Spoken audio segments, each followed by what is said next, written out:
In his written denial, the governor notes Williams never owned up to his crimes or showed any real remorse for murders carried out by the Crips. That's the gang he co-founded. He writes, without an apology and atonement, there can be no redemption. Melly Mel, aka the Hood Postman, is a guy I interviewed. He's from Compton, California, back in the early to mid 80s when LA became the yayo capital of America. The set he was a part of, the Santana Block CCs, was considered one of the main people, one of the main groups involved in that, and Melly Mel himself was a big-time cook. People would bring him material to turn hard. He ended up serving 10 years in federal prison. So that's when the Stanley's Tookie Williams, And you knew him? Yes. What was your... I knew him well. Actually, he was 18, 19 when I met him. So he facets you? Yes. We, as youth, were fighting one another, and I was nothing but 7 or 8 years old. We'd put on gloves, and we'd fight one another until, you know, whichever one fell down. The winner would get a couple of dollars, and so would the loser.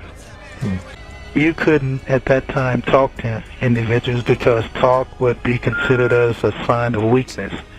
So any type of powwows or truths were considered to be obsolete, passé.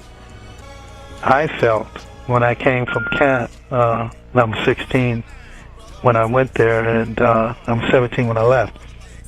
But when I got back in society, I felt that the only way that these individuals could respect another person who wasn't into gang violence was to use violence against them. And so I got my friends together, my homeboys together, and we dwelled upon that. And that's how you formed the Crips? Yes, along with Raymond. Yes, well, that came later, but we were fighting other gangs prior to the development of the Crips. I was convinced by this white gym teacher, and he consistently bugged me about lifting weights. And I thought he was out of his mind because there was no way in the world I thought that I would start lifting weights. But in order to get him off my back, because he was quite adamant about getting me to lift weights, he tried to convince me that I had the physique that would pack on a huge amount of muscle. It seemed like I evolved with age. When I was 17, I had 17-inch arms. When I was 18, 18, 19, 19, 20, 20 like that, 21, 21 like that. Wow. And no steroids, no creatine or any of those things, because in our neighborhood you couldn't find that even if you wanted to. I must also say, some may think it's petty, but I really enjoy the attention that I received from the opposite sex. You know, the female. You know, I really enjoyed how they responded. They always wanted me to take my shirt off because they couldn't believe it. Well, I had to be able to protect myself and to be able to help those who are around me as well. So I'm not one to brag about my pugilistic skills, but let's just say that I had the fortitude and wherewithal to defend myself with my hands, not with a knife, not with a gun or any type of weapon, with my hands. And that's what I was noted for. That's how I earned my reputation, for being able to fight and win, regardless of the odds. As a young black boy, I had to fight all my life. I believe that as soon as I was conceived, I had to have the will to fight. It has more to do with survival, the need to survive under any circumstances, regardless of the odds or regardless of the condition. Well, as an extremist, when I say that I was into gang, I was a Crip, the fact of the matter is I didn't care who knew it. I wanted the world to know it, and I didn't hide it. My name, the name Tookie, and the Crips were synonymous, so there was no mistaking. That's why I never had to wear tattoos, because people knew exactly who I was and what I stood for. But he and I were talking about early Crip days, and we both had the same realization of something strange, that if you guys watch this kind of stuff, you may have heard the Bob Simmons home reference. Now, the Bob Simmons home was a group home. It's where boys were placed under the age of 18. Wasn't juvenile. You still lived in the neighborhood. And Stanley Tookie Williams, who was already infamous in the street, somehow ended up being the right-hand man of Bob Simmons, who had this big contract with the county of L.A. for wayward boys. But that contract put him on banning. So what happened is that Bob Simmons had it in a location away from the city. I think Bob Simmons had about 9 houses, and everywhere there was a Bob Simmons house, it's just lost in the mysteries of time. But a lot of the places where his houses were at were the early Crip sets. So he's supposed to be cultivating and teaching cultural responsibility to the individuals that's being disrupted in the city. And then once he bring them back to the city, so at the Red House, you would see Bob Simmons come up to say something to Tookie. Okay, but he had a big state contract. Yes. He had multiple of those homes. Because he had Baby Boy Kenny, and he had Cochise, I can't remember his name, something to that effect. So Tookie was this kind of lieutenant running. The Red House was what, the captain, Bob Simmons home? Yes, that's where a lot of the meetings took place. That was the round table meetings that happened there. That's when you got all the East Side, West Side, Compton Crips would come in there. And even time they would even bring, because Mama Nunn, which was Cynthia Nunn's mother, and Marcus Nunn's mother, she would come over. And they were bloods, right? Yeah, and her and Bob Simmons would have conversation. Now, as part of the Bob Simmons system in the process of the gangs interacting with the city powers that be, which goes back a long time, in the late 70s, maybe 77, Tom Bradley and Rosie Greer, former NFL football player who got a job working for the county as like a youth interventionist, they worked with Bob Simmons to set up something called the Long Table, where different gang members came together to try to iron out grievances and keep violence down. And there was a grant of maybe like $100,000 in 1970s money, which is like a couple $100,000 now, to pay gang members to work and stuff. And then, according at least to the power structure, there was malfeasance. They were stealing the money and this and that, and they started an investigation. And I don't think anybody was convicted of actually stealing any money, but there was an early important Crip named Benny Ray Simpson.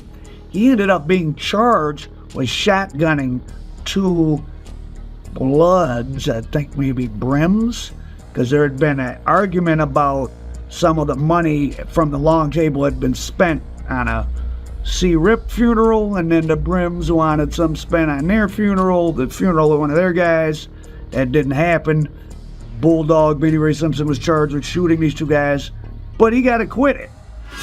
How was Bob Simmons not aware? Tom Bradley was actually one of the individuals that helped put him and Rosie Greer, Tom Bradley, and Bob Simmons put the round table together. Now, what's this infamous round? The round table was where 71, 72, Pyrus, and there was anti-Crip. And there were bounty hunters and stuff. Right. They weren't blood. No, they weren't Bloods. Blood 74, 75 is when they adopted that. And that used that as a term of endearment. So if you got the round tables, then you got Rosie Greer, you got Tom Bradley, you got Bob Simmons, and then you got Raymond Washington, you got Tookie, you got Mac Thomas, you got Mad Dog. See, and a lot of people don't talk about David Clark, the Mad Dog. Mr. Don't You Bit Bark or Fart, Mr. Mad Dog. That was, he was off the east side. See, they don't even, him and his brother Moto, they was very deep into the east side when you had PP and Johnny Ray and all those guys and Nose and all those guys off the east side. They're part of the east side over there between the San Pedro. When you talk about the history, if you don't include them, you're missing a very important part of the history, because you can't just focus on the Raymond Washington aspect and don't put these guys in there, because these guys were just equally, if not stronger, in the Crip movement, the guys I just named.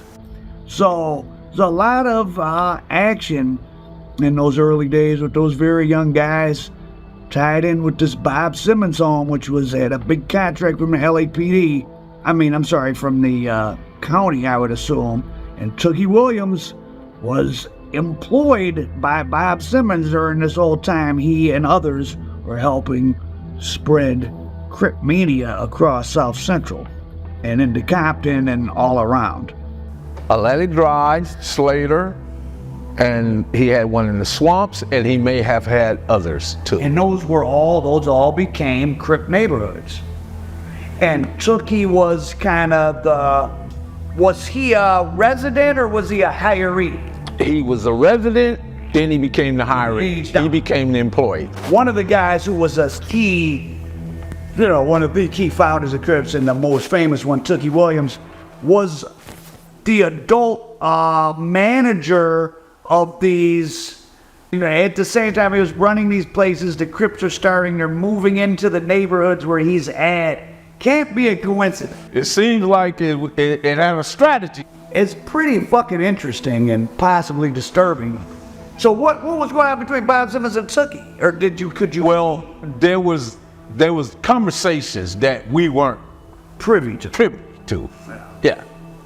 He had people out there washing his cars. I remember there's one clip where he timed with even Guy Walker, which is pretty Crip. He slapped him.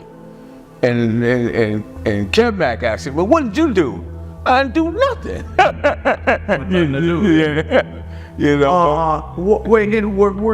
Was a guy, if he got placed there, he was gonna join the group? 9 chances out of 10, that's exactly. Weasel, Shotgun, Killer Carl, Tiny Man. These are people who became Man Nut. They were all living in the red house with Tookie, and they were all Crips. There was Sleepy, he was there, And even at the other houses, like Swamps became a Then you would see Pookie, Barefoot Pookie, Monkey Man, and Blackie, and all these guys would be at the red house, and that's not counting Marcellus, Bill Dog, Bruno, Mac Thomas. All these guys, everybody from wherever would convene there. Place where the state or the county or whatever was paying to supposedly reacculturate to be normal. Right. It's the genesis or one of the you being indoctrinated to be partner with Crips. Because then across the street, there was the apartments, the Pine Terrace, where they had the swimming pool. And Tookie was like but he wanted to test his muscles because, he had all his iron pile out there. He would buff iron. He said he buffed the strongest when he was smoking PCP. That's just his feeling. Yeah. And I believe that the reason why I'm here is because of many things that I've done untoward black people that I was never convicted of, never arrested for. I believe it was an accumulation of those things which I'm here for, because the murders that I've been convicted of, I did not do. I'm not culpable for those. Now, I want to point out you have apologized publicly about all the things you've done, including helping to create the Crips and the violence they brought on, and you've daily worked to make a difference in that area, but you've never apologized for these murders, and some, for that reason, think you deserve to die. Tell us about that. Well, I find that to be somewhat a paradox. It's more of a contradiction, not on my part, but those who say those things. Just first and foremost, I believe that an apology or remorse in itself connotes guilt, which I'm not. In fact, it would be disingenuous on my part. It would be the sign of a coward to apologize just to save his or her life. And that's something I would not do. Albeit I can empathize with any family who has lost a loved one. But honestly, I can't express remorse or make an apology for crimes I did not commit. To do so would be a cravenous act. And the reason why I apologize to black people is because they are the ones that I committed atrocities against. I have no qualms about apologizing or to mea culpa to anyone who I've offended. Had I done those crimes, I would have no qualms about apologizing. But to do so would just fly in the face of my innocence. Murders happened in 1979. First, a 7-Eleven clerk in Whittier, and then a couple and their daughter in an LA motel. Ever since 1981, when a judge sentenced him to death, Williams has been in San Quentin on death row. The evidence in this case is truly overwhelming. Mr. Williams should pay the ultimate penalty for his crimes. Williams has steadfastly denied committing the murders that sent him to death row. And the Crips co-founder has become an outspoken gang critic. Visitors like Jackson say he is at peace with his fate. He said, I feel good. I feel at peace with myself. Now, as part of Tookie Williams' famous redemption process in prison, where he wrote children's books, and I think he won a Nobel Prize, or he was nominated for it, he apologized to all the victims of gang violence, of black-on-black crime, but he always refused to apologize to the 4 homicide victims for which he was convicted of. That's why he was on death row. 2 older Filipino people and their 40-year-old daughter that owned maybe a motel, and then a black guy, I think, working at a convenience store. All of them were shot in the back of the head during robberies, in which Tookie Williams was not caught at the scene. He went to the end saying that he was innocent of those crimes. If he would have confessed to those and said he was sorry, he may have gotten clemency, but he wouldn't do it. And I'm sure there's a lot to that case. I'm not an expert on it. Some people to this day say he was framed. Doesn't appear to be that there was a ton of physical evidence against him. Just hearsay, people saying that he said he did it, and he was known to be a heavy PCP user, so he could have been out of his normal behavior. And if you think getting put on death row based on limited physical evidence and just informant snitches, admitted homicide artist himself saying that you told them you did this murder, well, a lot of people get sent to prison for a long time with that type of evidence, with just people telling on them. That's the reality, the criminal justice system. And if the judge or jury believes their testimony and finds you guilty, it's hard. Only way you can get it overthrown later, you have to prove there was a legal error or some new evidence comes to light. Tookie claims he would have never did those type of robberies, that he was robbing black drug dealers and pimps because they were preying on the community, which sounds like what the Black Panthers and other groups, there were people in Detroit doing that type of stuff. I don't know if there's any documentation of him ever having done that.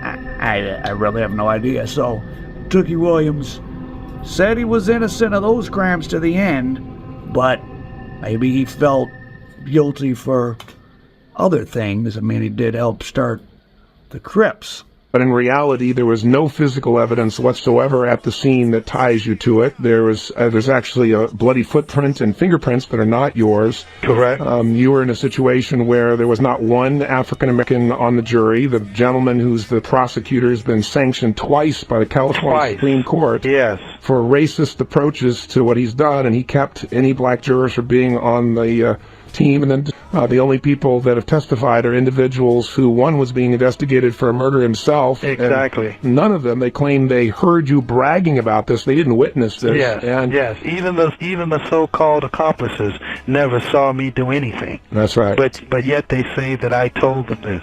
And they were given clemency, but they were not immunity by doing this. So they were able to avoid their own skins by claiming that the Crips committed these murders. Well, of course, and because of my background, who would disbelieve it? I mean, I fit the bill. It was easy. This is what I was conditioned to do. I was conditioned to, in order to survive, to prey upon drug dealers, black drug dealers, black pimps, black hustlers, and other criminal types. All of them were my prey. And for me to go out that realm was, it wasn't my MO. It wasn't my modus operandi. That wasn't something that I did. If I wanted to make money or get money, I would prey upon these so-called criminal types because of the simple fact. They could not go to the police. They can't complain. These are things that we dealt with amongst ourselves. If they had a problem with it, then come for me. Joe's mother or Frank's mother or something like that. We didn't rob those places. I've never touched those places. No one can ever say or accuse me. There's been no allegations of me doing anything toward a church, a black church, or toward a black business or something like that. Once I realized where the money was to throw these charges or allegations against me, no one would think that I didn't do it because of the fact of my despicable background. But let me say this about the problems with this particular case. I mean, the fact is not only those things that you mentioned, but I mean, it was a paradigm of blatant racism. We're talking about prosecutorial misconduct. We're talking about dirty cops. We're talking about IAC, ineffective assistance of counsel. We're talking about inculpatory evidence. We're talking about biased jury selection, which resulted in an all-white jury. And we're talking about also the misuse of jailhouse informant, of course, and the illegal interrogation of witnesses. It will always come to the light. You can't just continuously be clandestine with evil. It will eventually be shown, and especially in here, because there's enough informants and provocateurs and things of that nature to expose any individual who is actually living foul.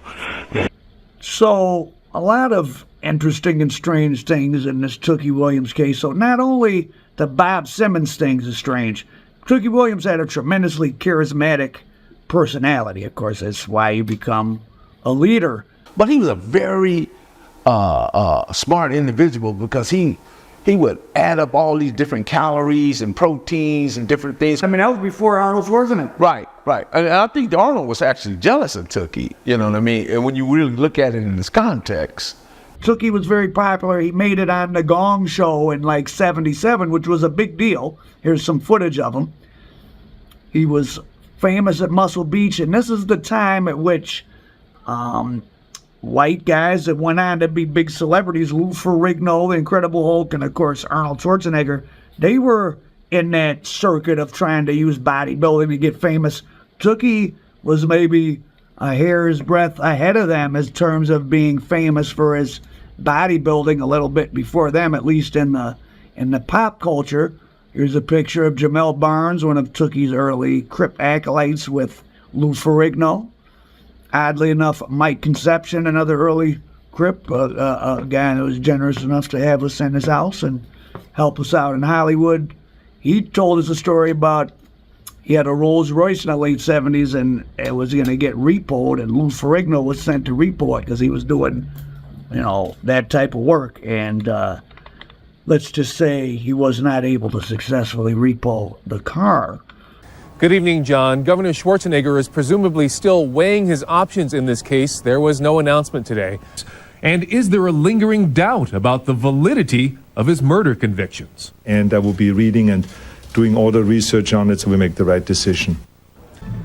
Good evening, I'm Diane Dwyer. The California Supreme Court tonight rejected an appeal for convicted murderer Stanley Tookie Williams.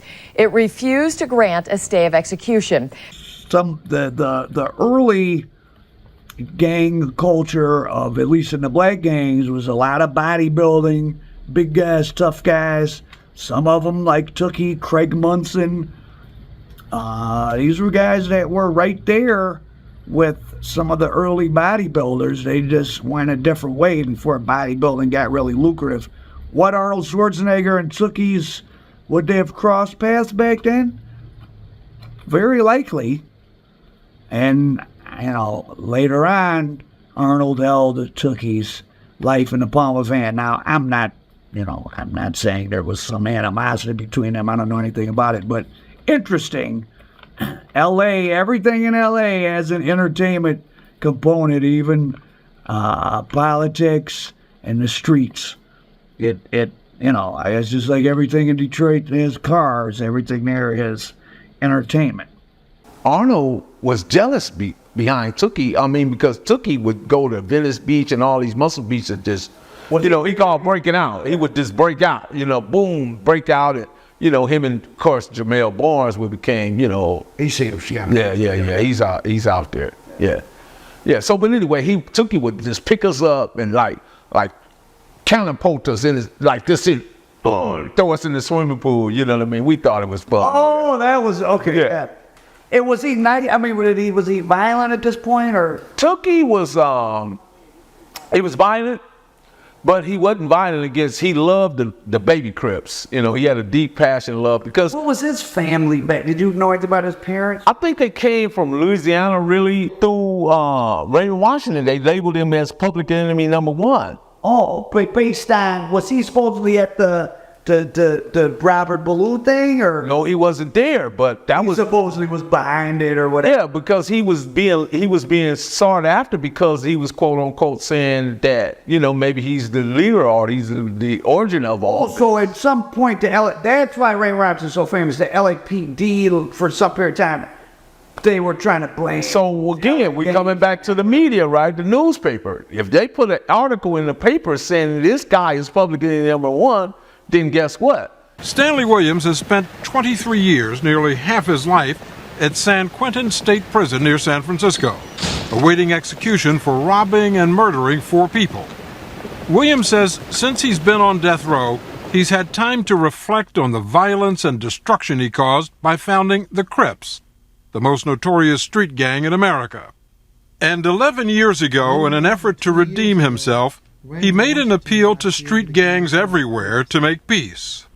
From his 9 by 4 foot prison cell, he has authored 9 books for school children that warn about the perils of gangs and violence, gangs and drugs, gangs and self-esteem, and about the harsh realities of life in prison.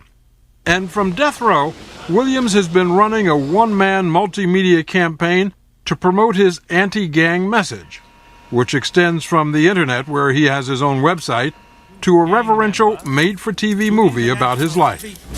I used to be the king of the Crips. Look at my kingdom now. What do you think he's trying to accomplish with these books? Well, I think that all of this is all part of his way of attempting to escape the executioner and being held accountable for the heinous crime he committed on March 11th, 1979, when he shot a 67-year-old man in a motel and shot his 63-year-old wife, then turned and shot his 43-year-old daughter. Although Stanley Williams has lost all of his numerous appeals so far, he still maintains he's innocent of the 4 murders that landed him in prison. The federal appeals court in California, which a year and a half ago upheld Stanley Williams' death penalty conviction, also made a highly unusual statement in support of Williams, saying that his laudable efforts opposing gang violence and his good works and accomplishments since incarceration may make him a worthy candidate for clemency from the governor. That came as a surprise to Robert Martin, the man who prosecuted Stanley Williams and sent him to death row. I just was astonished that a judge would say that. Stanley was a very brutal person, and I would see no moral equivalent between what he's doing with the books and the crimes that have been charged. To be cured or to be rehabilitated, the first thing you have to do is to admit that you're an alcoholic. He's never admitted that he's a murderer. Therefore, how can he be rehabilitated? So you think that today, by sitting down and talking to prison authorities, he could help diffuse the situation on the streets? By him being himself involved in debriefing, it opens the door for others that are in the Crip gang to come forward, and they will tell their stories. But when they see their original godfather, who stands tall in the face of, as they say, in the face of death, and he refuses to tell anything, then that makes that young 16-year-old that's out there with that weapon feel just as committed. So here's some of the San Quentin officials talking about, well, Tookie wasn't really reformed because he didn't debrief. He could have told us where the Crips were, how they were selling dope and moving guns. Well, that's obviously crazy. He had been in prison for 20 years at that point, and by that time there were hundreds of Crip sets with tens of thousands of members doing whatever they wanted to do. Did Tookie probably have some say-so in prison? Well, he was, I think, in the CCO, Consolidated Crip, or Blue Nose, or whatever. He was stanned by Little Fee as part of a power struggle. So Tookie had some say-so in prison. Doesn't mean it was criminal say-so. But the idea that he had a bunch of information that could stop crimes on the street is clearly kind of ridiculous. But what information could he have that would be of any value to law enforcement authorities who are investigating present-day gang activity when he's been locked up for over 20 years? There's a great deal of contact that go on between the outside community and the inmates within these walls. He can explain to us how they gain their money, how they set up their trafficking. He can explain on how they have set up for the collection of weapons.